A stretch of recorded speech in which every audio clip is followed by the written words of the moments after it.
শুধু দর্শক মণ্ডলী, আমি কবিতা দিলাওয়ার আপনাদের সবাইকে স্বাগত জানাচ্ছি কবিতার সাথে আজকের এই আয়োজনে। আকাশ ভরা সূর্য তারা, বিশ্ব ভরা প্রাণ, এই সিরিজটি তাদেরকে নিয়েই তৈরি, যারা নন্দিত করেছেন নিজের নাম, উজ্জ্বল করেছেন ভবিষ্যৎ, অবিরত সার্থক করে চলেছেন মানব জন্ম এবং সফল করেছেন তাদের স্বপ্ন। সেই গল্পই শোনাব আমার সাথে, কবিতার সাথে। আর আজ কবিতার সাথে যিনি অতিথি হয়ে এসেছেন, তিনি পাশ্চাত্যে খ্যাতির উচ্চ শিখরে অবস্থানকালীন সময়ে মডেলিং পেশাকে বিদায় জানিয়ে মাতৃভূমিতে ফেরত এসেছেন অবলুপ্ত প্রায় পোশাক শিল্পকে বিশ্ব দরবারে পুনঃপ্রতিষ্ঠিত করতে।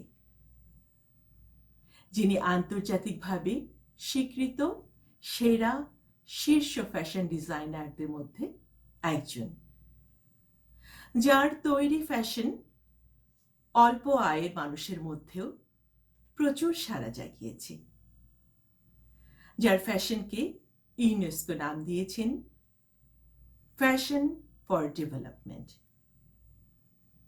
1994 থেকে 2020, 26 বছরে গ্রামে গঞ্জে কাজ করেছেন তাঁতিদের সঙ্গে, বুনন শিল্পীদের সঙ্গে, যার সৃষ্টি গ্রামীণ চেক, গামছা এখন সারা বিশ্বে প্রচুর জনপ্রিয়তা পেয়েছে। কৃষির পরই বাংলাদেশ এখন পোশাক শিল্পের উপর নির্ভরশীল। যিনি অক্লান্ত পরিশ্রমে অর্জন করেছেন দেশ বিদেশের সম্মাননা, কখনো বাংলা একাডেমির সম্মানিত ফেলোশিপ, কখনো হয়তো এল ম্যাগাজিনের বর্ষসেরা নারী। 2010 সালে সেরা চলচ্চিত্র মনের মানুষের পোশাক পরিকল্পনাকারী হিসেবে জাতীয় পুরস্কারও জিতে নেন তিনি। 2015 সালে নারী জাগরণ, আর্থ সামাজিক উন্নয়নে অবদানের জন্য বাংলাদেশ সরকার যাকে বেগম রোকেয়া পদকে ভূষিত করেছেন, যাকে গুগল করলে তার নামের পাশে লেখা থাকে বাংলাদেশি ফ্যাশন ডিজাইনার এবং ফর্মার ইন্টারন্যাশনাল মডেল। বুঝতে পেরেছেন নিশ্চয়ই কার কথা বলছি? হ্যাঁ, তিনি আমার গর্ব, আপনার গর্ব, বাংলাদেশের গর্ব, বিবি রাসেল। বিবি রাসেল, আপনাকে স্বাগত কবিতার সাথে আজকের এই আয়োজনে। আমার ভালোবাসা, শ্রদ্ধা এবং কৃতজ্ঞতা গ্রহণ করুন। বিবি আপা, অনেক কথা সবাই জানে এবং বিবি রাসেলকে কে না চেনে, তবে আমি আপনার মুখে যে কথাটি জানতে চাই সেটি হচ্ছে আপনার যাত্রা শুরুর কথা। এবং সে প্রসঙ্গে যাবার আগে আমরা যেহেতু এখন একটি মহামারীর মধ্যে দিয়ে যাচ্ছি, কেমন আছেন আপনি? কিভাবে সবকিছু ম্যানেজ আমি তো করছেন? ভালো আছি কবিতা। প্রথমেই তোমাকে ধন্যবাদ আমাকে এই অনুষ্ঠানে ইনভাইট করার জন্য, সেটা প্রথম ধন্যবাদ। তার উপরে চলে আসছে যে তোমাকে এত সুন্দর লাগছে, তুমি বাংলাদেশের তাঁতিদেরই একটা শাড়ি পরেছো। তোমার মতন যদি সবাই যারা উপস্থাপনা করে বা টেলিভিশনের সামনে আসে বা মিডিয়া জগতে, চলচ্চিত্র জগতে যত কাপড় পরে 1%ও যদি পরে, তাহলে হয়তো গ্রাম বাংলার এই ইনক্রেডিবল ক্রাফটসম্যানরা বেঁচে যাবে। অনেক ধন্যবাদ। দেখছিলাম তোমাকে, আমি জাস্ট 15 মিনিট আগে এসেছি বাসায়, কোনো রকমে একটা কাপড় জড়িয়ে, যেহেতু তোমাকে আমি প্রমিস করেছিলাম তোমার প্রোগ্রামে থাকবো। আর আমার মনে হয় প্রমিস করেছি দেখেই হয়তো তোমাকে আর দেখতে পাচ্ছি, এত সুন্দর লাগছে। Thank you. ধন্যবাদ আপা, এটা আমার অনেক বড় পাওয়া। কেমন আছেন বলেন আপনি? আচ্ছা, এখন তুমি। আপনার কাছ থেকেই শুনি। আমি ভালো আছি এর জন্য যে আমি খুব ব্যস্ত থাকি এই সময়। আমার মনে হয় আমি এমনিতেও সব সময় ব্যস্ত থাকি, কিন্তু ব্যস্ততার মধ্যে আমার 90% টাইম আমি গ্রামে থাকি, শহরে থাকি না। শহরে থেকে এত ব্যস্ত, এটা মানে মানে বিশ্বাস করা যায় না। কিন্তু কি জানো, এই কোভিড-19 এই প্যান্ডামিক টাইম আমাদের আঙ্গুল দিয়ে শিখিয়ে দিয়েছে আমরা কত অমানবিক হয়ে গেছিলাম। আজকে দেখো একটা ডিফিকাল্টি সবার, সব শ্রেণীর মানুষ, সব জাতের মানুষ, সব রঙের মানুষ, ডেভেলপিং কান্ট্রি, আন্ডার ডেভেলপ, সবার। কিন্তু সবকিছু একটা সিস্টেমে আসে না, আমরা হয়তো জানি না। তুমি বলেছো তোমার কথার মাঝখানে, আমার এটা খুব টাচ করেছে, যে কৃষির পরেই কিন্তু হাত দিয়ে যারা কাজ করে ক্রাফটস, এটা যে আমাদের সেকেন্ড লার্জেস্ট অকুপেশন, এটা তো বেশিরভাগই কেউ জানে না। আর আমার কাজটা যে একদম গ্রাম ঘিরে, তুমি যদি দেখো। আরেকটা কথা তুমি বলেছো যে আমাকে চেনে কিন্তু বাংলাদেশের গ্রাম বাংলার মানুষ, তাদের দোয়ায় তাদের ভালোবাসায় আমি বেঁচে আছি। কেন আমি একদম একা থাকি, তারা জানে, মানে ওদের ছাড়া আমার কোনো জীবনই নেই। আর এই সময় যেহেতু মানুষ তো এবছরের শুরুতেও জানতো না এরকম একটা সারপ্রাইজ আমাদের জন্য, এরকম একটা ধাক্কা আমরা সবাই খাবো। তো সবাই কিন্তু এখন সচেতন হয়ে গেছে, তারা নেসেসারি জিনিসের জন্য জিনিস কিনছে, খাবার জিনিস, ওষুধ বা বাচ্চাদের জিনিস। রিসোর্সেস খুব কম মানুষের হাতেই আছে। হ্যাঁ, আছে বোধহয় একটা শ্রেণীর মানুষের কাছে, আমি যাদেরকে রিপ্রেজেন্ট করি।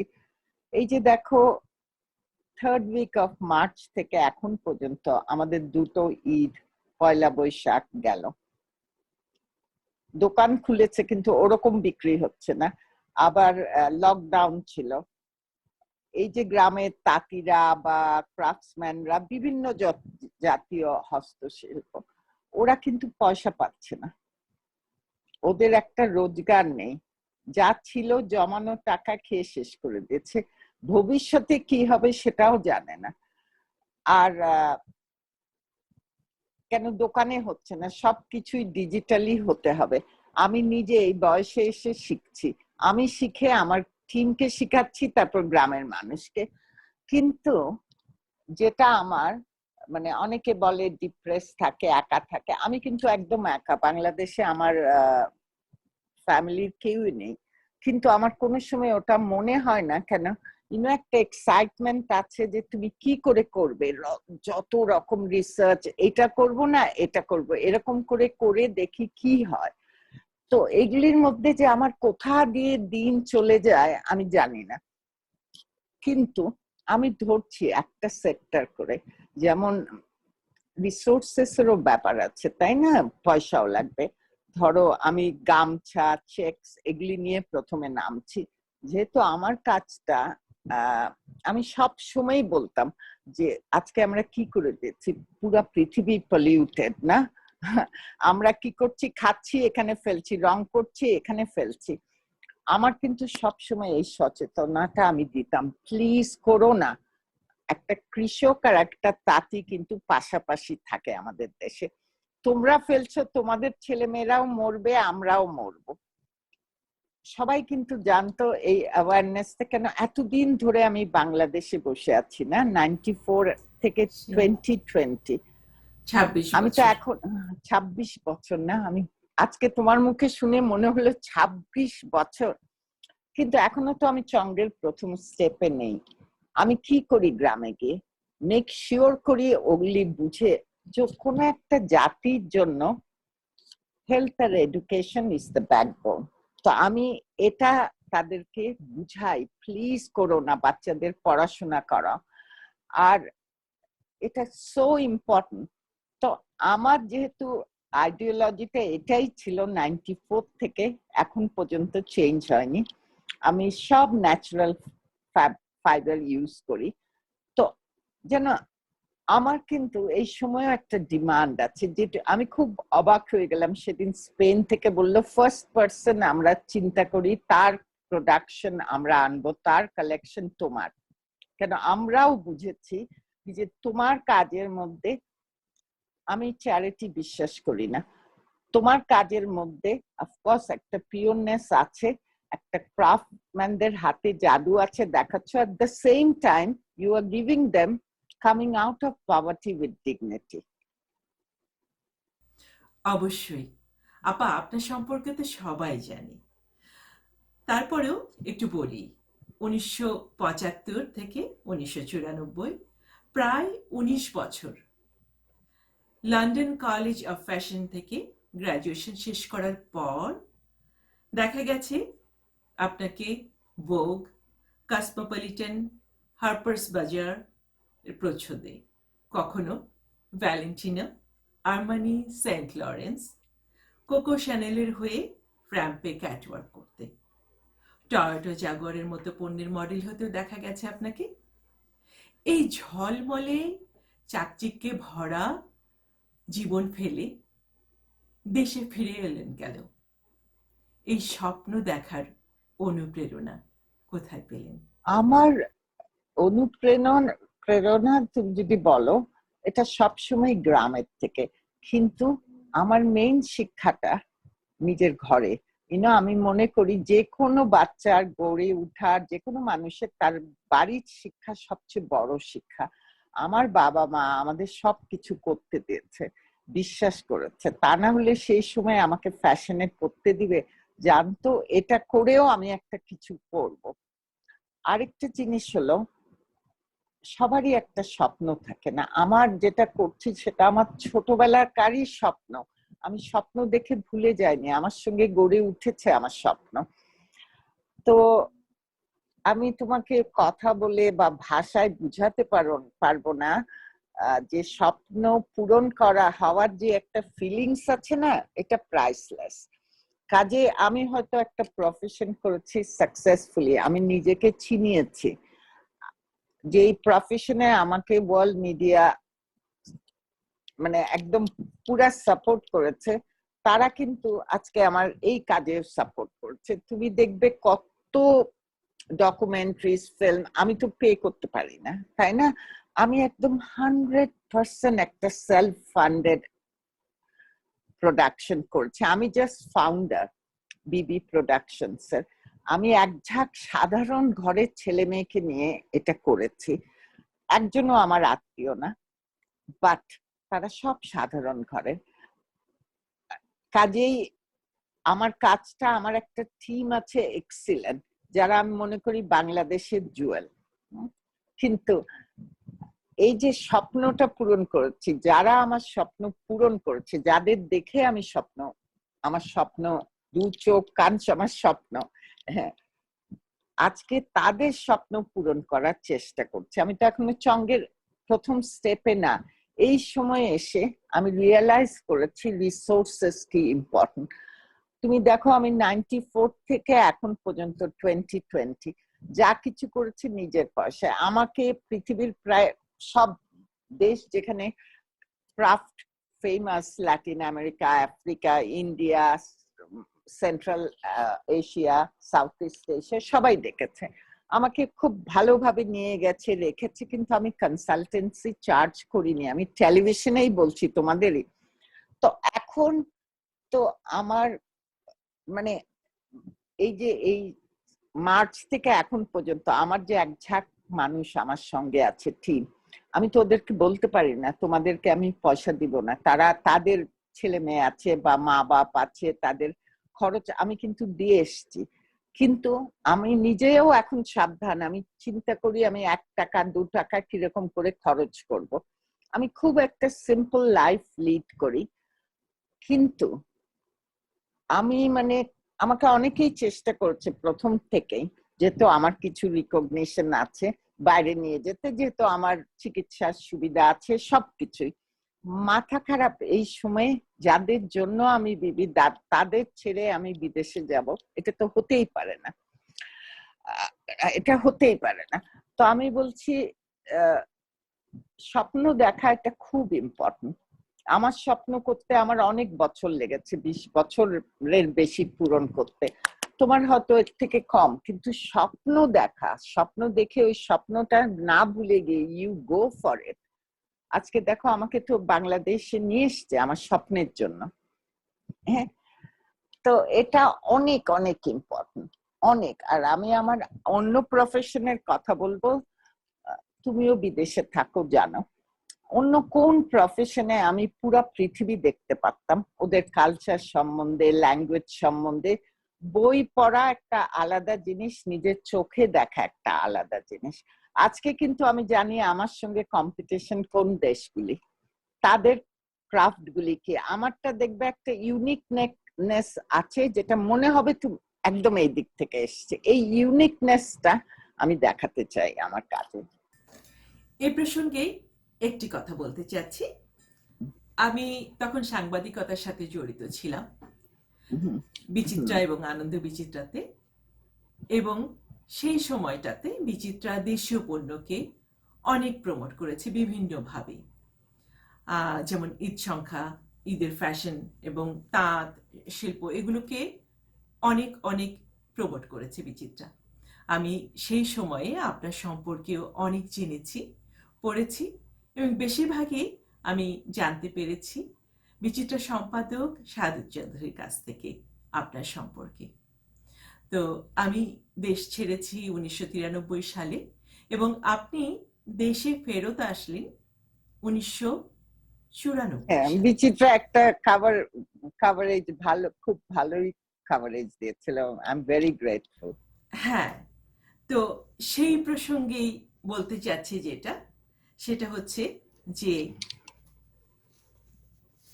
আপনি যখন ফেরত এলেন, তখন আপনার যে প্রথম কথাটি আমার মনে দাগ কেটেছিল সেটি হচ্ছে বাংলাদেশের বিলুপ্ত প্রায় মসলিন শিল্পকে আপনি তার পুনর্গৌরব ফেরত দিতে চান। আপনি মসলিনের উপরেও কাজ করেছেন, খাদির উপরেও কাজ করেছেন। তো আপনার কাছে আমার প্রশ্ন, আপনি কি খাদির মতো মসলিনকেও তার পূর্ব গৌরব ফেরত দিতে পেরেছেন, বা দিতে পারলেও এখন সেটি কোন আমি পর্যায়ে আছে? তোমাকে আমার ব্যাপারে বলি। আহ তুমি দেখো, আমাদের বই মেলা হয়, সবকিছু হয়, কিন্তু কতগুলি মানে কি বই পাবে যে তুমি একটা রিসার্চ করবে, ওরকম কিন্তু নাই।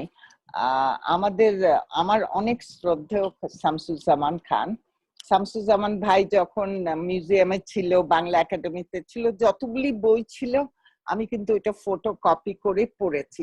ওটাতে আছে ইস্ট ইন্ডিয়া কোম্পানিতে কেমন করে কি হলো, মানে তুমি যে একটা রিসার্চ করবে ওর পুরাটা। যেহেতু আমি পার্শ্ববর্তী দেশ ইন্ডিয়াতে অনেক কাজ করেছি, ওদের সরকারেরও স্টেট কেস, ওখানে কেউ কেউ, মানে আমি আমার কাজটা অনেক রিসার্চ বাইরেও করি, যে দেশে বুঝি যে আমাদের মতন তাঁত আছে সব। হ্যাঁ, এখন সবাই তুমি দেখবে ব্যাঙের ছাতার মতন, সরি, মসলিন বের হয়েছে, কিন্তু তুমি যদি মসলিনের ইতিহাসটা পড়ো, মসলিন হলো খাদির মতন, এ টু জেড সবকিছু হাত দিয়ে হয়, তুলোর থেকে সুতো। আমি তো নিজের চোখে মসলিন দেখিনি, কিন্তু মানে জানি, শুনেছি গল্প। আর এখন তো কার্পাস তুলোর চাষই হয় না, তাই না? আর সেই সময় যেটুকুন আমি রিসার্চ করেছি, আমার রিসার্চটা কিন্তু 25% এসে থেমে গেছে, বুঝছো? এর জন্য যে মুসলিম যখন সুতো কাটতো চরকায়, তুমি এই দুটা আঙ্গুল অনেক সফট, কুমারী মেয়েরা সূর্য উঠার আগে করতো, বুঝছো, খুব ফাইন সুতো বের করার জন্য। এখন তো এটা করেই না, তো 15% করে আমি থেমে গেছে। এখন যেটাকে মাসলিন বলছে সেটা হলো র সিল্ক, বিদেশে যেটাকে অর্গানজা বলে। হ্যাঁ, সেটা কিন্তু মেশিনের সুতো দিয়ে। এখন তুমি কাকে বলবে? আমি তো মানে 25%, কিন্তু আমি ওয়েস্ট বেঙ্গলেও কাজ করি, ওখানে কয়েকটা জন তাঁতি, যখন জ্যোতি বসুর রিটায়ারমেন্টের সময় উত্তরেও একজন তাঁতি মাসলিন করেছিলেন, আমি চিনি 400 কাউন্টে, কিন্তু এটা আমি করে খালি আমার কাছে রাখলে তো হবে না, এটাকে ছড়িয়ে দিতে হবে, যেমন আমাদের অন্য সব তাঁত জামদানি, যাতে মানুষ এই কাজে ইনভলভমেন্ট হয় এবং পয়সা রোজগার করতে পারে। চিন্তা করো তুমি, সেই সময় আমরা মাসলিন করতে পারলে, যেটা 1 মিটার একটা ম্যাচ বক্সে ঢুকে যেত। আজকে তো আমাদের আরো উন্নত হওয়া উচিত ছিল না? দেখো আমরা যখন ছোট ছিলাম, তুমি তো আরো পরে, আমাদের বাসায় টেলিফোন ছিল না, ল্যান্ডলাইন। হ্যাঁ, সেই ল্যান্ডলাইনেরই কিন্তু ভেরিয়েশন এসে আজকে মোবাইলের যুগ। দেখো আমরা কত অ্যাডভান্স, সেখানে তাঁত শিল্প, এইসব শিল্প কেমন করে এত পিছনে। তোমার বেশি দূর, তোমার তো আগ্রা গিয়ে তাজমহল দেখতে হবে না, তুমি বাংলাদেশেই কান্তজির মন্দির দেখো দিনাজপুরে, টেরেকটা দিয়ে পুরা স্টোরি লেখা আছে, মানে ইউ স্যালুট দেম। আর আজকে আমরা এত কিছু অ্যাডভান্স ডিজিটাল, আমরা কেন পারছি না? কিন্তু জানতে তো হবে। অন্য সবকিছু বলো, জামদানি বলো, অন্য ধরনের তাঁত, গামছা বলো, লুঙ্গি, আমি একটা পর্যায়ে কিন্তু মাসলিনের রিসার্চের বই তো পাই না, বলো তুমি। তবে একটা সুবিধা আমি তোমাকে বলি, যখন স্টুডেন্ট ছিলাম বা পরেও অন্য প্রফেশনে, তো আমি মিউজিয়াম দেখেছি, মিউজিয়াম আর সবসময়, কিন্তু আমার একটা ইউনেস্কোর একটা টাইটেল আছে, আর্টিস্ট ফর পিস, মানে আমি আর্টেরও অ্যাম্বাসেডার। তারপরে যখন ইন্ডিয়াতে আমি সরকার মানে ইনভাইট করে গেছি, সব মিউজিয়ামে গিয়ে প্রথমে বলি মাসলিনটা একটু টাচ করব, ওটা তো তুমি জানো ইম্পসিবল করা যায়। এগুলি করেছি, যখন টাচ করেছি, উফ, এই যে বলে সত্যি সত্যি না, যা লেখা থাকে এটা একদমই মনে হয় কি টাচ করলাম, মানে উফ, পারিনি এখনো পারিনি, রিসার্চটা থামিয়ে রেখেছি। আর এখন পয়সাও নেই, মানে আগে আমি তাঁতি বাঁচাবো, তারপর কিন্তু ছেড়ে দিব না, এটা সব সময় আছে, যখনই কোনো কিছু পাই পড়ে ফেলি মুসলিম সম্বন্ধে। তাহলে আমরা যদি একজন বিবি রাসেলের কাছ থেকে মসলিন না পেলাম, তাহলে মসলিনকে নিয়ে আমরা কি আশাবাদী হতে পারি? এগিয়ে যাবার, মসলিনকে নিয়ে এগিয়ে যাবার আপনার কি কোনো পরিকল্পনা আছে, বা কোনো ফান্ডের ব্যবস্থা করতে পেরেছেন? শোনা, আমার পরিকল্পনা, আমার সব পরিকল্পনার মধ্যে একটা জিনিস আছে, এখন আমি মাসলিন করলাম না, একটা এক্সিবিশন করলাম, সবাইকে ডাকলাম, সব দেখলো, তারপরে ওটার কোনো কন্টিনিউটি নাই, কি হলো? আমি খুব বিশ্বাস করি সব কাজে একটা সাস্টেইনেবিলিটি। তোমার সাস্টেইন একদিনের জন্য করে লাভটা কি? কয়টা তাঁতিকে বসিয়ে এটা রিসার্চ করে যেতে দেশ, আমাদের ক্রাফটসম্যানরা বেনিফিটেড হয়। আমি কোনো কিছুই মনে করি না খালি আমি আমার জন্য, তাহলে তো আমি, তুমি তুমি জানো বাংলাদেশে আমি 10-12টা দোকান খুলতাম। আমি ফার্স্ট অফ অল, তুমি জানো আমাকে চেনে ইউরোপিয়ানদের হাতে আমি তৈরি, আমার দেশে ফিরে আসার কোনো দরকার ছিল না, আমার স্পন্সর, ফাইন্যান্সিয়াল জিনিস সব রেডি ছিল, যেহেতু আমি একটা কলেজ থেকে পড়েছি, ডিজাইন স্টুডেন্ট হিসাবে আমার নাম ছিল, আমার ফাইনাল ইয়ারের কাজ সবাই জানতো। কিন্তু আমি তো এসেছি একটা আমার আমার একটা উদ্দেশ্য নিয়ে, তাই না? এন্ড আমি খুব ফোকাস একটা মেয়ে। আমি দেখো আজকে, দেখো তুমি যখন দেশে আসো, তুমি চিন্তা করো আজকে গামছাটা কোথায় উঠেছে। এটা কি আমার, তো এটা আমার নিজেরও সম্পদ না, আমার বাবারও সম্পদ না, এটা একটা দেশের সম্পদ। শুধু তাই না, কতগুলি মানুষ, শুধু বাংলাদেশ না, তুমি ইন্ডিয়ায় যাও, তুমি সাউথ ইস্ট এশিয়ায় যাও, আমি তো কম্বোডিয়া, ভিয়েতনাম, সব দেশের গামছাগুলি এখন মানুষ কার। সেটাই আমি বলি, একটা শিল্প উঠানের মাঝখানে তুমি কতগুলি মানুষ এমপ্লয়মেন্ট পাচ্ছে উইথ ডিগনিটি। আজকে দেখো কত রকম, তোমার কাছে যত পয়সা আছে তুমি একটা গামছা 30 টাকাও কিনতে পারো। একটা গামছা তুমি চাও আমার মতন ফাইন নিয়ে দিয়ে সুতো দিয়ে করবে, আমি তো 150 কাউন্টেরও গামছা বানাচ্ছি। আর গামছা দিয়ে আমি পুরা তাঁত শিল্পকে চিনিয়েছি। মানে এমন কোনো কেউ নাই যে আমার গামছা পরেনি। তো এটা একটা দেশের সম্পদ, তাই না? আমাদের দেশের সম্পদগুলি আমরা তো সবসময় মনে করি যে কথা বলবো এটা আমার আমার না।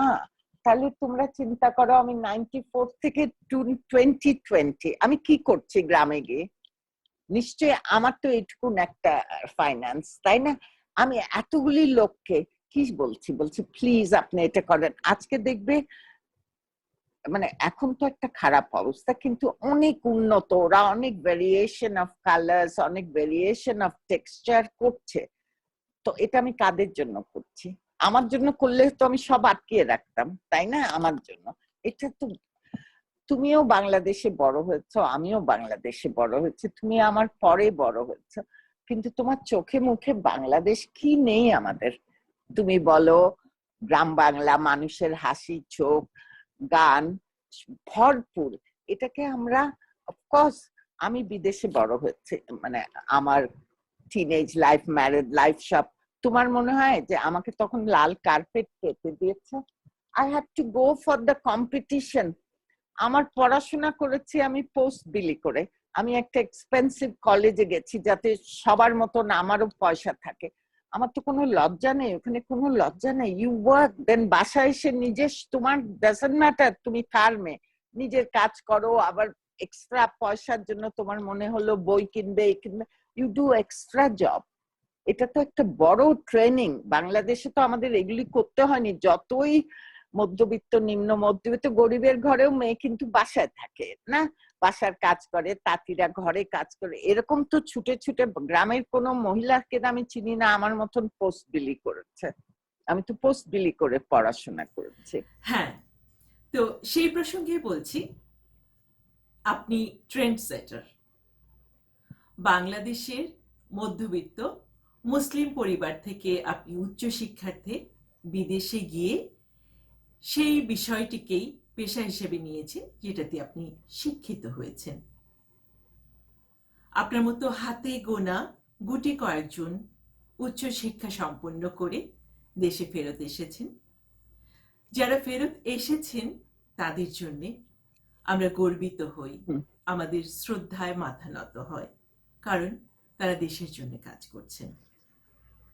বিবি আপা, আপনি তাঁত এবং বুনন শিল্পী যেভাবে কাজ করে চলেছেন, সেটির সঙ্গে আরো একটি কাজ করছেন, সেটি হচ্ছে তাঁতিদের পুনর্বাসন। শুধু তাঁতিরা নয়, পুরো পরিবার পুনর্বাসিত হচ্ছে এবং মৌলিক শিক্ষা পাচ্ছে। তাই একজন বিবি রাসেলকে আমরা দেখি বাংলাদেশের নারীদের জন্য কাজ করতে, কলকাতার লেলুয়া হোমসে নারী পুনর্বাসন স্বেচ্ছাসেবক হিসেবে কাজ করতে, কখনো অ্যাসিড ভিকটিমদের নিয়ে র্যাম্পে হাঁটতে, আবার রোহিঙ্গা শরণার্থীদের জন্যও কাজ করতে। এই প্রক্রিয়ায় কাজ করে আপনি, আপনার কাছে কি মনে হয় তাদের জীবনে আপনি কতটা পরিবর্তন আনতে পেরেছেন এবং সেটা কি দীর্ঘস্থায়ী হয়েছে? আমি কোনো কিছুই করি না যেটা আমি বিশ্বাস করি না ওটা কন্টিনিউ করবে। এই যে তুমি বললে লিলিয়া হোমে চাইল্ড ট্রাফিকিং এর, ওটা আমাকে অনেকদিন ধরে বলেছিল পশ্চিমবঙ্গ সরকার, কিন্তু আমি অনেক সময় ভাবি যে আমি ওটা করব। এত, আমি বাংলাদেশে থাকি, with the all the respect of NGOs, সবচেয়ে বেশি এনজিও ইন্ডিয়াতে, এত এনজিও এগুলি নিয়ে কাজ করছে। তো আমি প্রথমে ভাবছি না, তো আমি, আমার সময়টা নাই, বুঝেছো কেন? আমি, তুমি জানো আমি অনেক খাদি রিভাইভালে রাজস্থান, হায়দ্রাবাদ অনেক কাজ করছে। আবার ভাবলাম এটাতে গিয়ে এটা একদমই, কিন্তু আমি একবার কলকাতায় ছিলাম, আমাকে নিয়ে যাওয়া হচ্ছে, আমাকে বলছে তুমি এসে খালি দেখো, আমি চিনি মিনিস্টার, তারপর অনন্যা চ্যাটার্জি, তুমি খালি দেখো। জানো, আমি যখন লিলুয়া হোমে গেছি, আমি 50% বাংলাদেশি মেয়ে, তার মধ্যে রোহিঙ্গারাও। আমি বিশ্বাস করতে পারি না, আমরা 21st সেঞ্চুরিতে বসে আমাদের মেয়েদেরকে বিক্রি করছি লেস দেন $5। সুন্দর সুন্দর মেয়ে, আমি তো মানে দেখলাম, আর ওদের সব গল্প, ওদের সব কেমন করে এসছে। তখন যখন আমি ফিরে এসছি, আমার রুমে। ওখান থেকে আমি ভাবলাম এমনি আমি কিন্তু খুব কম ঘুমাই, ম্যাক্সিমাম 3 কি 4, কিন্তু এটা কোনো কমপ্লেইন না। আমি 3-4 ঘন্টা বা 4 ঘন্টার বেশি বোধহয় কোনোদিনই ঘুমাই না। ওই 4 ঘন্টা কারো 12 ঘন্টা ঘুমানোর মতন, বিকজ আমি যখন একদম টায়ার্ড আমি শুতে যাই। আমার না স্লিপিং ট্যাবলেট লাগে না কিছু, because I am so tired. আমি ভাবলাম আমার তো ঘুম মানে আর ঘুম হবে না কেন, আমার চোখে ওই মেয়েগুলি। তখন আমি বললাম ঠিক আছে করব। তারপরে আমি ওটা করেছি 2017-18, বাট আমাকে খুব ভাবে রাখা হচ্ছিল কেন, আমি যাতে কোনো মিডিয়ারা আমাকে না দেখতে পারে, কেন মিডল ম্যানরা বাইরে আছে। বাট আমার জীবনের সবচেয়ে কষ্টের কাজ, যেই মেয়েগুলির সঙ্গে আমি কাজ করেছি, ওরা প্রথমে বলে, আমি যদি বলি বলে আমরা কোনোদিন সেলাইও করি না, আমরা প্রস্টিটিউশন, মানে ওরা যে কি রকম। কোনোদিন আমি বলছি দেখো তোমাদের একটাই উপায়, আমি সরকারি ভাবে আসছি, আমার দিয়ে আমি তোমাদের, অনেক সময় হয় না ওদের কাছ থেকে গল্প শুনে, মেয়েদের কাছ থেকে হয় কারো বিয়ে দিয়ে দিয়েছে, হাজবেন্ড অনেক বুড়ো ছিল মারা গেছে, কিন্তু বাবা মারা আবার নিতে চায় না, বুঝছো। আমি বলছি দেখো আমি তোমাদের একটা রোজগারের উপায় করে দেবো, এটাই আমি পারি। তুমি বিশ্বাস করবে যারা কোনোদিন তাঁত চালায়নি তারা কি করেছে। তারপর আমার রিকোয়েস্ট ছিল, ওরা তো বাইরে আসতে পারে না কেন, সব পুলিশ দিয়ে। তুমি বিশ্বাস করো ওরা একটা প্রোগ্রাম, আমার রিকোয়েস্ট ছিল ওরাই মডেলিং করবে, জানো বলে ওটা একটা ইতিহাস, সবাই এসছে, মানে ফিল্ম স্টার থেকে সবাই দেখতে এসছে, কি মানে এভরিথিং মেড বাই দেম। দেখো তুমি যদি একটু লাভ এন্ড অ্যাফেকশন দাও, রেসপেক্ট দেয়ার ডিগনিটি, কি করতে পারে। আমার অনেক কষ্ট, আমি মানে বেরিয়ে হতে পারতাম না কোনোখানে, আমার যাওয়া মানা ছিল, কিন্তু আমার কোখার থেকে সকাল থেকে বিকাল চলে যেত। আর মানে কোন রকম, মানে আমি চেতাম না আমার জন্য এক্সট্রা ফ্যাসিলিটিস ওরা দেখ, ওরা যেরকম করে থাকতো ওরকম করে, খালি রাতে গিয়ে আমি আমার জায়গায় আমাকে নিয়ে যাওয়া হতো। মানে ডিফিকাল্ট আমার জীবনে, কোনোদিন আমি ওটা করতে পারবো বলে আগে আমি জানতামও না। সবচেয়ে রিওয়ার্ডিং ওয়ার্ক যে এই বাচ্চাগুলি, আমি তো বিশ্বাসই করি না এখন, আমি সারাক্ষণ, আমি তো গ্রামেই থাকি বলি, কিন্তু একটা জিনিস কথা তোমাকে বলি, কোনো ক্রাফটসম্যানদের বাচ্চারা বিক্রি হয়নি। এই যে ধরো ওয়ার্কার, এইটা একটা কেন, আমি যখন গ্রামে যাই আমি কি করি সারাদিন, সপ্তাহের, আমি ওদেরকে এই অ্যাওয়ারনেস গুলি দেই, প্লিজ আজকে তুমি গ্রামে যাবে, দেখবে যে এই পরিবারগুলি, তুমি যখন ছোট ছিলে 5 জন, আমরাই তো 5 ভাই বোন, আমরা কেউ 2 জনের বেশি আমাদের কারো বাচ্চা নেই না। গ্রামে দেখবে আজকে 3টা ম্যাক্সিমাম বাচ্চা। আমি আমি তো ডোনার এজেন্সি দেই না, আমি বলি না তোমরা এটা করো আমি পয়সা পাবে, বা আমি তোমাদের, আমি ওদের বুঝাই যে প্লিজ, ডোনার এজেন্সি হলে ওরা ভাববে আমি পয়সা দিব করবে, আমি তো সেটা না, আমি ওদের বুঝাই কেন, লং রান আমি তো শিক্ষা আর স্বাস্থ্য চাই আমার কাজের মাধ্যমে, that is what fashion for development. Fashion for development.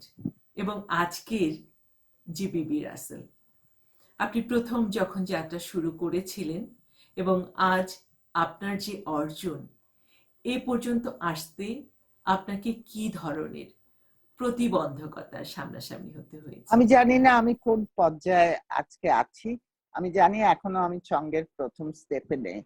আমার প্রতিবন্ধকতা একটাই, আমি তোমাকে আজকেরই একটা ঘটনা বলি। আজকে আমি চিন্তা করছি এটা সেটা, আমি 10টা চিন্তা করি কি করে এখন আমি তাঁত শিল্প, শুধু তাঁত না, আমার তো অনেক ক্রাফটসম্যানরা আছে, কত মহিলারা আছে আমার নর্থে যারা আমার ক্রোশে করে, আমি তো অত কাজ দিতে পারছি না, দিয়েই বা কি করব। আমার একটা দোকান ছিল সেটা আমি বন্ধ করে দিয়েছি, কেন আমি ভেবেছি যেহেতু কোনো দরকার নেই, তো যেটা আমি ভাড়া দিব সেটা দিয়েও আমি বাঁচাবো।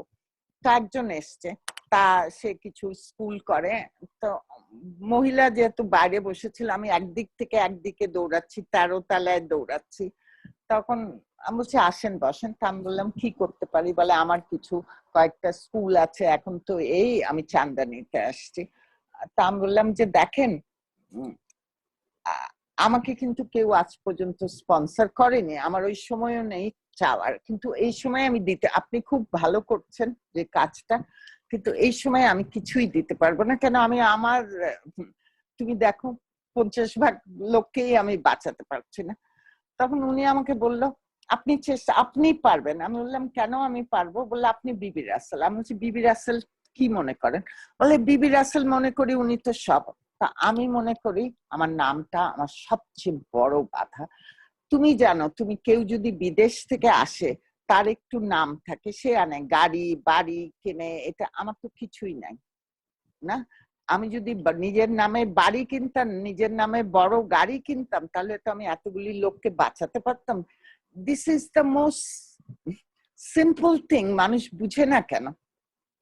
আর তুমি জানো একটা ইয়ে আছে যে if you are over 60 bank loan জিজ্ঞাসা করে আপনার কি বাড়ি আছে, গয়না আছে? আমাকে তোমরা কোনোদিন দেখেছো সোনার গয়না পরতে? হ্যাঁ ছিল আমার, ওটা তো নিশ্চয়ই আমি আমার কাজে লাগিয়েছি। হয় না যখন ছোট থাকে আমার দাদি বাবা, বাবা মা অত না, যে যা ছিল করেছি। আমি মনে করি যারা আসে সাকসেসফুল হয় কি করে, একটা কর্পোরেট করে, একটা garment, with all respect please, with, আমি তো সেগুলির মধ্যে যাইনি।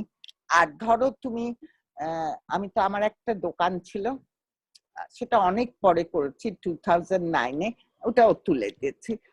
একটা দোকান তো থাকে না, 5-6টা দোকান থাকে, ব্যাংক জিজ্ঞাসা করে একটা দোকান। But there is a difference between, হ্যাঁ তুমি যখন যাবে অনেক দোকান, যেমন টপ শপ অনেক অনেক আছে, but I am a designer. তুমি বলো, হ্যাঁ ডিজাইনারদের আরমানির কর্নারে কর্নারে দোকান থাকে? বলো তুমি। Though I am a designer recognize, তোমরা হয়তো জানো 2014 থেকে ওয়ার্ল্ড টপের মধ্যে আমি আছি, কিন্তু কোনো এশিয়ান না, কিন্তু but I am a designer with different vision. I make ready to wear, I make design for everyone. আজকে মনে করি আমি কিন্তু অনেকদিন পরে এসছি, এটা আমি ভাবতাম ঠিক আছে আমার আরেকটু নাম করি, আমার নাম দিয়ে আমি বাংলাদেশ উঠাবো। এটা কিন্তু বাইরের থেকে আমি সাপোর্ট পাচ্ছি। যত আমার ফিল্ম হয়েছে, এক্সেপ্ট একটা ডকুমেন্টারি আব্দুল গাফফার ভাই করেছে, তাছাড়া তুমি একটাও পাবে বাংলাদেশ করেছে। আমি তো ওদের কাছে, দেখো তোমাকে কি সুন্দর লাগছে না, ইউ লুক নাইস। আমি তো তোমাকে বললাম আমি 15 মিনিট আগে এসেছি। আর আমি তো আরেকটা কাজ যেটা করেছি, সারা জীবন ক্যামেরার সামনেই ছিলাম। একজনের এই মেকআপ, আজকে আমি থাকতে চাই এরকম ভাবে, বুঝছো তো জিনিসটা? But if I am going to official program বা কোনোখানে, সেখানে অবশ্যই সুন্দর করে একটা শাড়ি ওরকম করে পরবো। কিন্তু যেটাতে মানুষ ভ্যালুস ধরে আজকে আমাদের এলিট সোসাইটি, রিচ, সেই ভ্যালুস এর মধ্যে তো আমি পড়ি না। তো আমি তো প্রে করি। আমার কিছুদিন আগে একটা পার্শ্ববর্তী দেশ একটা ফিল্ম বানিয়েছে officially, next 10 years will have 100 বিবি রাসেল। আমি বদদোয়া দেই না, কিন্তু আমি চাই না আরেকটা বিবি রাসেল জন্ম। সব দিক দিয়ে আটকাবে এই মেয়েটাকে। এই যে তুমি বললে 2015-এ, আর তারও আগে তুমি শুনেছো আমি মাসলিন নিয়ে রিসার্চ করছি। তুমি ভাববে না যে আমি এত কিছু করি, আমি করতে পারছি না, কেমন করে করব? Either you need lot of money, তুমি দেখবে আমার পার্শ্ববর্তী দেশের কাজ দেখলে তুমি অবাক হয়ে যাবে, কি না আমি করেছি। তুমি ভেবেছো ওখানে আমাকে নিয়ে যায়, আমি কনসালটেন্সি চার্জ করি না, but everyone is paying all the, because you got Bibi Rasel.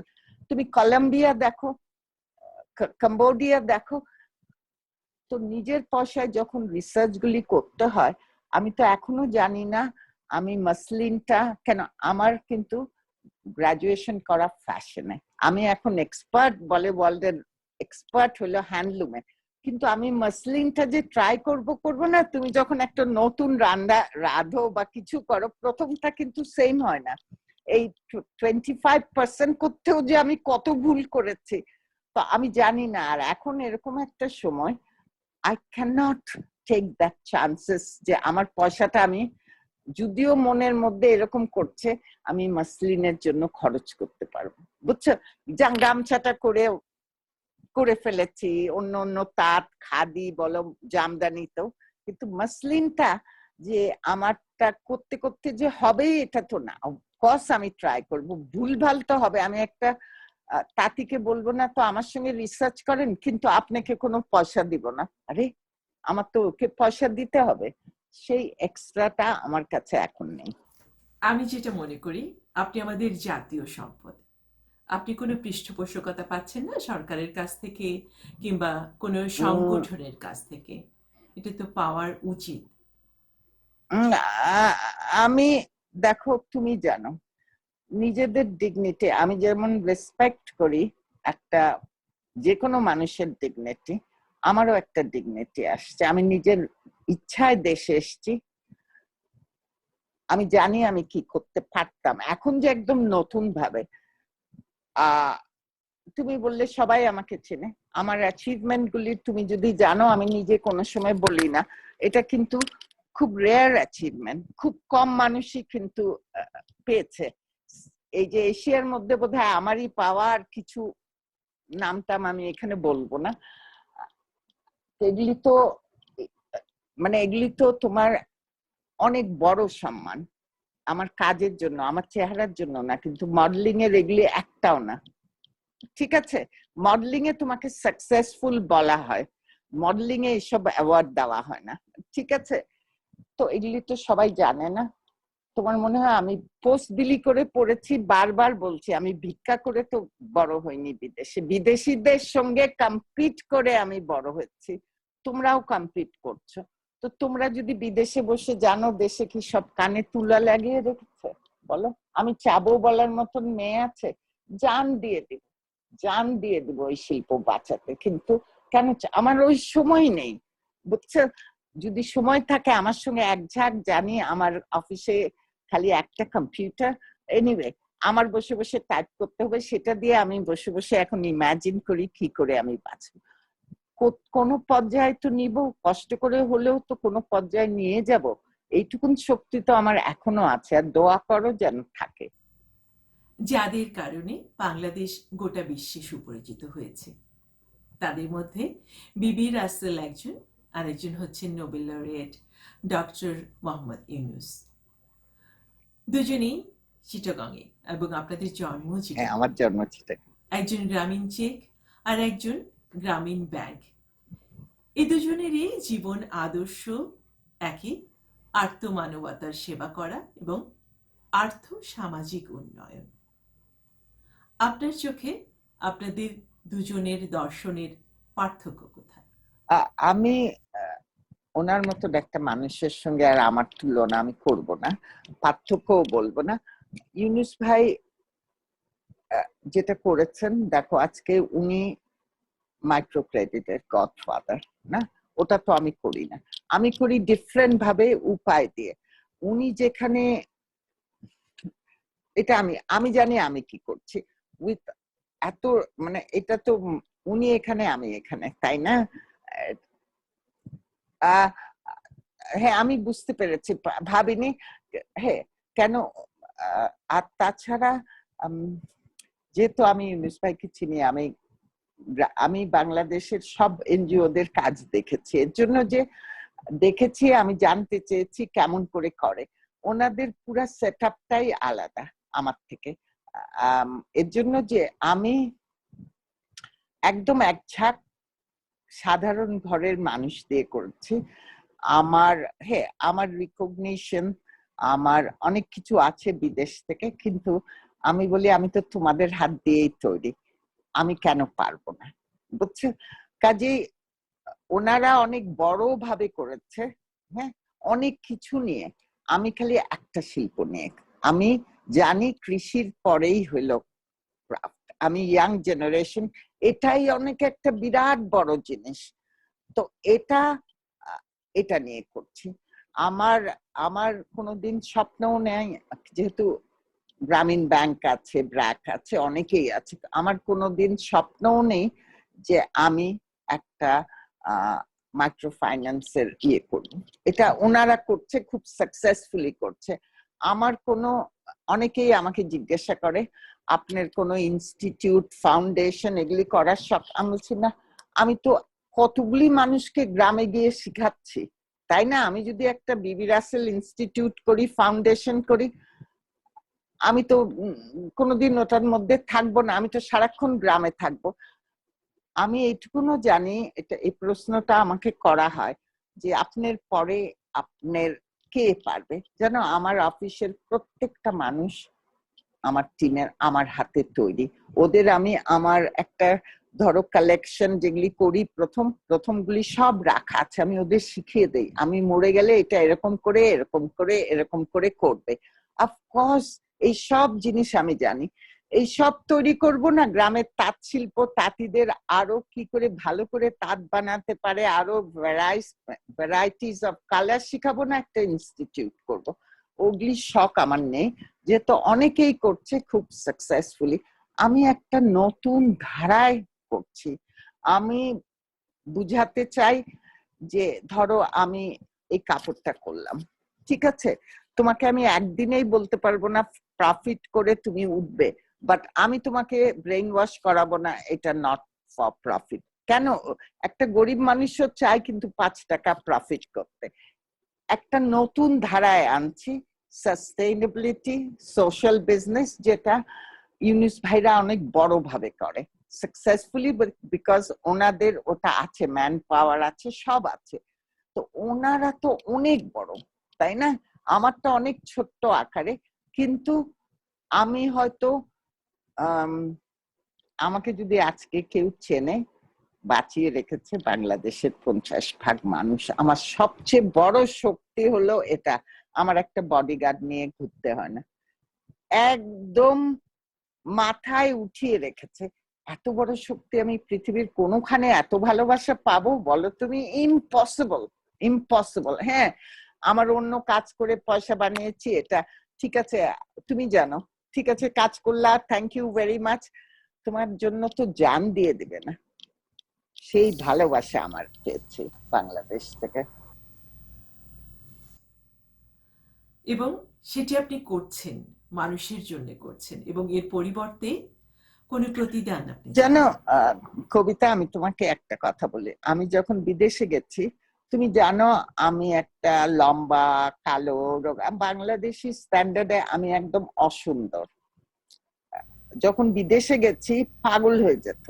হ্যাঁ, মানে অনেক কিছু বলা হচ্ছে, ওয়ার্ল্ডের টপ বিউটিফুল গার্ল, কিন্তু আমি যখন মডেলিং এ গেছি, এটা আমার স্বপ্নও ছিল না আমার ফাইনাল ইয়ারের কাজের পরে। যখন মডেলিং এ গেছি না, ধরো তুমি দেখবে, তুমি যদি অনেক পুরোনো ম্যাগাজিন দেখো, আমার এজেন্ট খুব বড় ছিল, মাকমা কাবাত, যে বোক টোক এদের তখনকার এজেন্ট ছিল। আমাকে আমার এজেন্ট বললো বেশিরভাগ সময় আমাদের বই পাঠিয়ে দিত, মানে ইউ আর বুকড, বিকজ খুব লিমিটেড মডেলস ছিল, ইমান, জেরি হল, মারি, এরা। তো যখন গাড়ির অ্যাড ফার্স্টে গেল, মনে নাই রোলস রয়েস না জ্যাগুয়ার, আমি আমার এজেন্টকে বললাম, লরেনকে, তুমি খামাখাই আমাকে, আমি তো অলরেডি তখন লন্ডনে 3 বছর, আমি বলছি আমি এখন পর্যন্ত দেখি নাই কোনো ব্লন্ড বা ব্লু আইস ছাড়া গাড়িতে না। বলছে না তোমাকে। তো আমি যখন ইন্টারভিউতে গেছি, তখন আমাকে দেখে আমি হেসে বলছি, তোমরা ভাবছো যে না আমার 4টা পা আছে, 4টা হাত, আমাকে দেখ, মানে জানো, the curiosity of the people, যে আমি বাংলাদেশ থেকে আসছি, তখন নতুন দেশ, আবার মডেলিং এ যাচ্ছি, এইসব। So I got my best job because আমি বাংলাদেশি জন্মাইছি, বাংলাদেশ। তো I owe this to my nation. আমার এইটুকুন ইম্পসিবল, তুমি দেখবে আমার পরেও কোনো ব্ল্যাক আর ডার্ক মেয়েরা এগুলি করেনি, বুঝছো? তারপর ফিলা সব, আমি তো কোনোদিন স্কি করি নাই, স্পোর্টস ওয়্যারের জিনিস না, বসা এরকম করে, জাস্ট কিউরিয়াসিটি। তো আমার বেস্ট জবগুলি আমি পেয়েছি, এক্সেপ্ট ভোগ আর ওগুলি তো নেয় না, কমার্স মানে বড় অ্যাড গুলি সব কিন্তু আমি বাংলাদেশের দেখে, মানে চিন্তা করতে পারো। So I owe this to my nation, এটা তো আমার দিতেই হবে।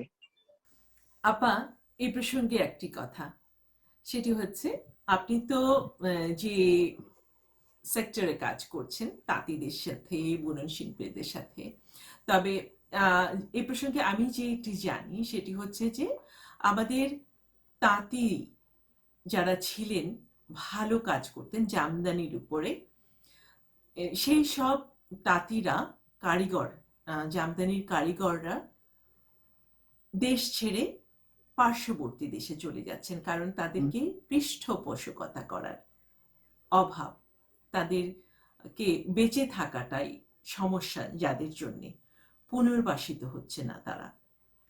তো এটার কারণটা কি আপনার কাছে কি মনে হয় যে আসলে এরা মানে পৃষ্ঠপোষকতার অভাবেই দেশ ছেড়ে চলে যাচ্ছে? পেট্রোনাইজ করছে না। তো সেই প্রসঙ্গে বলছি যে আমাদের যে তাঁতিরা, যে কারিগররা চলে গেছেন এখান থেকে, এবং তারা গিয়েই পার্শ্ববর্তী দেশে কাজ করছেন, এবং তাদের তাঁতের এবং জামদানির যে মান, সেটি আমাদের চাইতে অনেক উন্নত মানের হচ্ছে। এবং আপনার কাছেও কি তাই মনে হচ্ছে যে আমরা আসলে পিছিয়ে গেছি তাদের তুলনায়? আমি বলবো আমাদের ট্যালেন্ট তো আছে। তুমি দেখো আজ পর্যন্ত আমি তোমাকে অনেক ভাবে বললাম না আমার রিসোর্সেস নাই, তুমি বলবে আমাকে $100 মিলিয়ন দিবে, আপনি এই শিল্পগুলি বাদ দিয়ে অন্যটা করেন। আমি কিন্তু বিদেশে পড়াশোনা করছি, আমি কিন্তু শিফন, জর্জেট, নেট এগুলিতে আরো সুন্দর করতে পারি। তুমি জানো এটা আমাদের সিলেবাসে আছে, আমার করতেই হচ্ছে, যেহেতু আমার অনেক কাজ আর্কাইভে রাখা আছে, আমার জন্য ইজি হতো, কিন্তু আমি তো করবো না।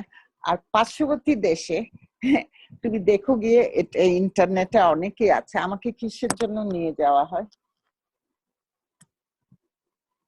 ওদের father of the nation Gandhiji খাদিটাকে রিভাইভ, তাঁত শিল্প রিভাইভ, সবকিছু ওরা জানে পারে, কিন্তু আমাদের কি হচ্ছে, কম্পিটিশনে টিকতে পারছি না কেন? এর জন্য যে আমাদের র মেটেরিয়াল গুলি অন্যখান থেকে আনতে হয়, প্রাইস কাটে। তারপর দেখো তুমি কত ডিজাইনার ইয়াংরা বের হচ্ছে, ওদের ইনস্টিটিউট গুলি কত মানে পড়াশোনা করা। তুমি ধরো বাংলা লিটারেচার পড়বে, তোমার বাংলা লিটারেচার কেউ তোমাকে গ্রামারটা শিখাবে, তো তুমি তো আন্দাজে মান্দাজে, এখন তো এত কলেজ হচ্ছে, ওগুলিতে কি শিখাচ্ছে? কত ডিজাইনার বের হচ্ছে পার্শ্ববর্তীতে। তোমাদেরই দেখো বিদেশে, আমেরিকায় থাকো, ফুল মার্কেট অফ পার্শ্ববর্তী দেশে, কেন আমাদেররা কম্পিট করে পাচ্ছে না? এই কম্পিটিশনের টেকার জন্য আমি তো পার্শ্ববর্তী দেশে এগুলিই করি, তা আমাকে নিয়ে যাচ্ছে কেন? একদম সম্মান দিয়ে, নিশ্চয়ই আমাদেরটা অনেক ভালো। হ্যাঁ, সুতোর অভাব, আমাদের তো সুতি হয় না এখন, সুতো মানে ইম্পোর্ট করতে হয়। সিল্কও প্রায় চাইনিজ দিয়ে ভরা। তুমি দেখবে, তুমি 94 থেকে টিল এন্ড অফ, মানে জাস্ট বিগিনিং অফ 2020, এখন সিল্ক ধরেই বুঝতে পারবে কেউ কাল্টিভেশন করছে না, এগুলিতে প্রাইস কাট। তুমি দেখো ইন্ডিয়া একটা বড়, প্রত্যেকটা স্টেটে কি আছে, আমি তো অনেক স্টেটে কাজ করছি, আমাদের তো অত নাই, কিন্তু আমাদের দক্ষতা আছে, আমাদের করে দেখা হবে। এখন আমার তোমার শাড়িটা সুন্দর লাগলো না, আমি একজন আর্টিস্ট, আমার যে কোনো সুন্দর জিনিস ভালো লাগে, লাগতেই পারে, সুন্দর লাগলো, আমি কালকে ঠিক তোমারটাই কপি করলাম, যেটা পরে আছো, ব্যাড কোয়ালিটি দিয়ে আমার নামটা লিখলাম, কোনো মানে হয়? সেটাই হলো যার জন্য আমাদের এরা মার্কেটটা পাচ্ছে না। দক্ষতা তো আছে, আমার কাজটা কি? আমার যে যতগুলি পুরস্কার তুমি নাম বললে বাইরে, সবগুলি আমার দেশের কাজের জন্য। কি নিয়ে আমি কাজ করি বলো? তাহলে দিচ্ছে কেন আমাকে? আমি তো এমন না যে আমার বিগ লবিং আছে আমাকে তার জন্য দিচ্ছে। তুমি জানো বিদেশ থেকে একটা ক্যামেরা ক্রু নিয়ে এসে 4-5 জন থেকে খেয়ে হোটেলে থেকে একটা ডকুমেন্টারি করার পিছনে কত টাকা লাগে? কেন আমার উপর করছে বলো তুমি? আমার উপর করা মানে নিশ্চয়ই এদের কাজগুলি এতই এতই মানে ডিমান্ড আছে, কিন্তু এই ডিমান্ড গুলি পূরণ করতে আমাদের তো কপি করলে হবে না, আমাদের নিজস্বতা দেখাতে হবে। প্রত্যেকটা ডিজাইনার, তুমি আরমানি আরমানি দেখবে, জন পল গটিয়ে, ডনা কারণ, তুমি দেখে বুঝবে এটা ডনা কারণ। এখন যদি সবারটাই সেম হয়, সেম কাপড়, তাহলে তো হবে না, নিজস্বতা থাকতে হয়। যে কোনো লেখা বলো, সঙ্গীতে বলো, তুমি গলা শুনলেই বুঝে যাবে কোনটা নীলুফার আপার কোনটা সাবিনা। বলো, দুই বোন তো, তাই না? দুজনের মধ্যে ডিফারেন্ট না গলা? আমি তোমাকে জাস্ট এক্সাম্পল, ডিজাইনারদেরও কিন্তু তাই। এত কাজ করছেন আপা, দেশের জন্য করছেন, মানুষের জন্য করছেন, যাদের প্রয়োজন তাদের জন্য করছেন। আপনার কি কখনো মনে হয় না এই প্রক্রিয়ায় কাজ করার জন্য আপনার নোবেল প্রাইজ পাওয়া উচিত? আহ না, আমি কোনো পুরস্কারই যে আমি পেয়েছি আমি কোনোদিন ভাবিও নি। কিন্তু আমার তো সবচেয়ে, তুমি বলো আমাদের কত মানুষ বাংলাদেশটা, অনেক, কে বলতে পারবে তোমাকে জোর গলায় যে আমাকে গ্রামের মানুষরা বাঁচে? এর থেকে বড় পুরস্কার কিছু হতে পারে? একটা সাধারণ মেয়ে, না সে একজন শিল্পপতি, না সে একজন একটা 100টা বুটিকের মালিক, না অনেক ধনী, সাধারণ, না এমপি মিনিস্টার, বলতে পারি যে আমার বড় শক্তি হলো গ্রামের মানুষটা। এর থেকে বড় পুরস্কার আর হতে পারে? সেটাই। তুমি বলো। আপা, হতে পারে না। একটা জিনিস জানতে চাই। বিদেশে অনেক ফ্যাশন ডিজাইনার আছে, বাংলাদেশেও আছে। তো এদের মধ্যে হয়তোবা আপনি যে ধারায় কাজ করছেন সেই ধারায় কাজ করছেন না, কিন্তু তারা ফ্যাশন ডিজাইনিং নিয়ে কাজ করছে। তো এদের মধ্যে কাদের কাজ আপনার পছন্দ? আপনার পছন্দের কয়েকজনের নাম বলুন। না না না, সব ধারে, আমি তো বলি না সবাই আমার মতন করতে হবে, অন্য জিনিসও করতে পারে, তাই না? সব রকম। আমি খালি তোমাকে বলবো আরো 10 বছর ওয়েট করো, ইয়াং জেনারেশনরা বের হয়ে আসছে নিজেদের। আমার কাছে অনেকেই আসে, আমি বলি দেখো, ঠিক আছে, আমি এই বয়সে এসেও আমারও রিসোর্সেস এর প্রবলেম, করো তোমাদের নিজে, আর কটা বছর দাও। বা অফকোর্স আছে, এই বিশ্বাস না হলে তো আমি মানে বিশ্বাসই করি আছে। একটা দেশের কিন্তু, তোমার মনে আছে 90 ওয়ার্ল্ড কাপ ফুটবল ইটালিতে হয়েছিল? তখন আমি ছিলাম না, প্রথম শুরুই হয়েছিল ডিজাইনারদের দিয়ে। বুঝছে, একটা দেশে লাগে না মানে কাপড় সবাই চায়, ভেরিয়েশন অফ কাপড়, মানে ডিজাইন এন্ড এভরিথিং, আর কত সময় দাও।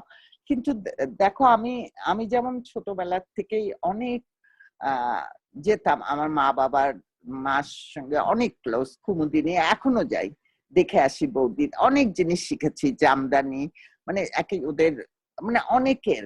কিন্তু বাংলাদেশে যেটা সম্পদ আছে, আমাদের তাঁতিরা অ্যাবসলিউটলি এক্সিলেন্ট। পুরা পৃথিবীতে আমাকে ঢাকে, কোথায় উজবেকিস্তান, আমার এই কাজের জন্য। কাজে তুমি ওয়েট করো, ডিজাইনাররাও বের হবে, এখন তো অনেক বের হচ্ছে, অনেকেই সাকসেসফুলি করছে। মানে যেহেতু আমি অত ঘুরে বেড়াই না আপনি আপনার পছন্দের একজন দুজনের নাম বলেন। বাংলাদেশে, হুম হুম। উম, বাংলাদেশের আমি কার নাম বলি বলো? অনেকের কাজই ভালো, অনেকেরই কাজ ভালো লাগে, অনেক ইয়াংরা আছে যারা এখনো উঠেনি কাজ, মানে ডিজাইনারদের মধ্যে দাঁড়াও। তুমি কয়েকটা নাম বলো, আমি বলছি, তুমি তো জানো নাম, বলো। হ্যাঁ, আমি তো অনেকের হ্যাঁ নামই বলো। জানি। আচ্ছা, ঠিক আছে, আমি বলছি। এই যেমন ধরুন, আড়ং-এর জন্য যারা কাজ করছেন তাদের মধ্যে অনেকে আছেন। তারপর আছেন এমদাদ হক, যে বাংলার মেলা দিয়ে শুরু করেছিল। এবং আপনার বিপ্লব সাহা আছেন বিশ্ব রঙের। হ্যাঁ, ওরা সবাই ভালো করছে, ওরা সবই ভালো করছে। তুমি যদি আমাকে আজকে জিজ্ঞাসা করো আমার ফ্যাশন আইকন কি, সে আমার চিন্তাধারা, আমি যেহেতু একটা ডিজাইনার, আমার প্রফেশনে আমি আরেকজনকে ক্রিটিসাইজ করি না। এক একজন এক একজনের মতন। ধরো এমদাদ বলো, আরো যে সব আছে, কি বলে, দেশি দশ, ওরা সবই অনেক সাকসেসফুল।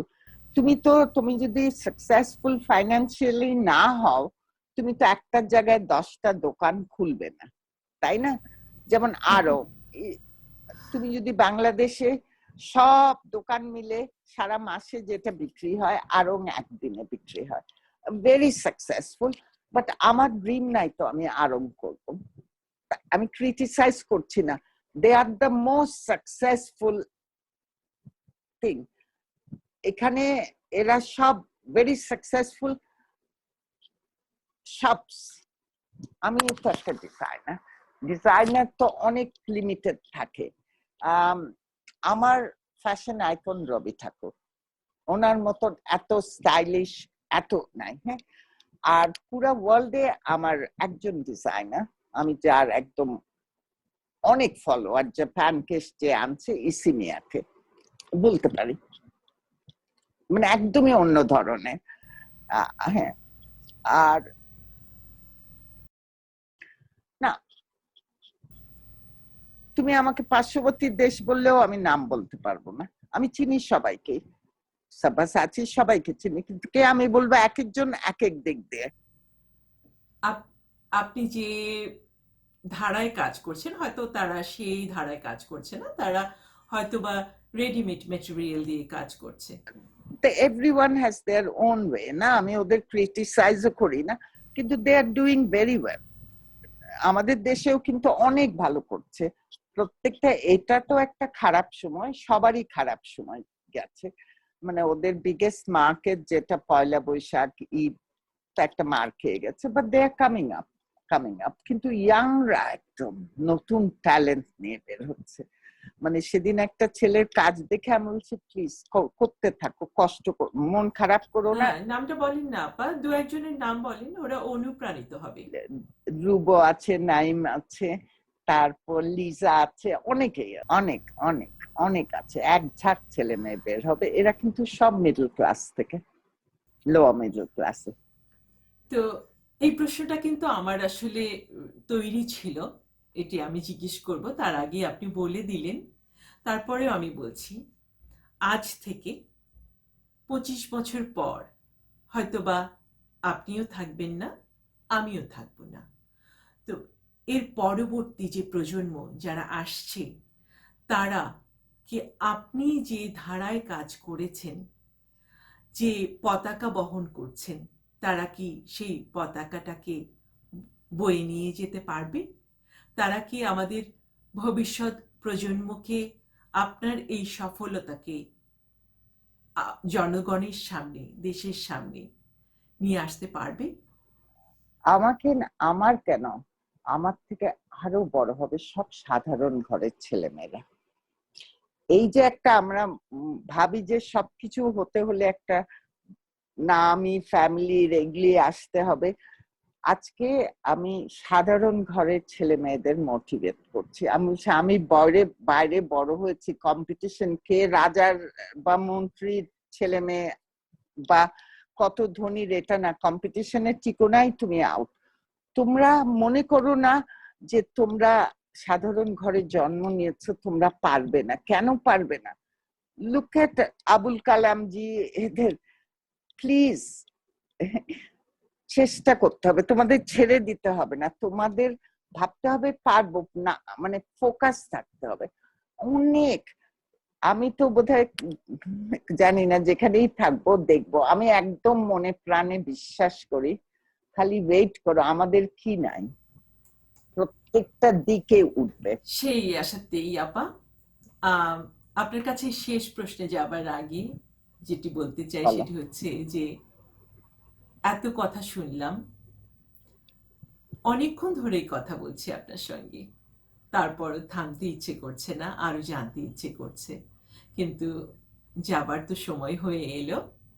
তো সেই প্রসঙ্গে যাওয়ার আগে আমি বিদায় নেয়ার আগে আপনার কাছে আমার শেষ প্রশ্ন, সেটি হচ্ছে, বিবি রাসেল আমার অনেক ভালোবাসার একজন মানুষ এবং আমার অনেক পছন্দের মানুষের মধ্যে একজন হচ্ছেন অ্যান্তোনিও বান্দারাস।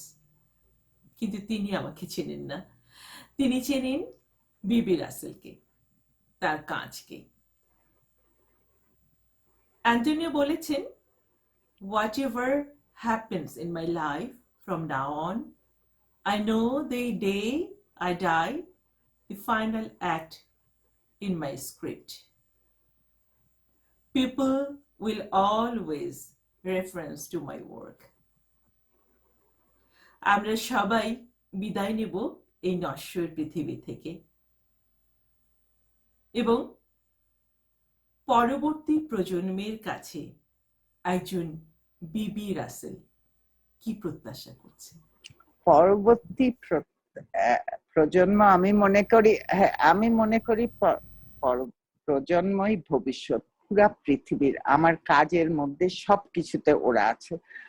ওদের জারি খালি আমি একটাই প্রত্যাশা, যে দেখো আমাদের এই প্যান্ডেমিক COVID-19 শিখিয়ে দিল, you have to learn, you have to respect, you have to know the culture, heritage wherever you come, but you can polish it, you can diversify, but knowing, তুমি যদি আমাকেই দেখো নি, আমাকে কি করে আমার কাজটাকে ডাইভার্সিফাই, এই যে রেসপেক্ট, ফোকাস, চোখ কান খোলা রাখো, তোমরাই গড়বে, তোমাদের জন্যই আমি।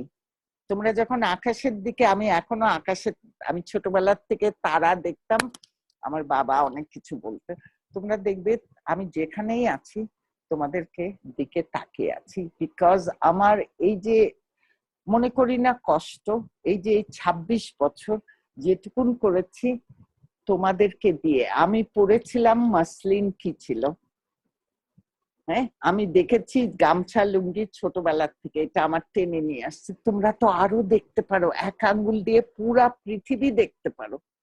আমরা যেটা হয়নি, আমরা এই বয়সে শিখছি।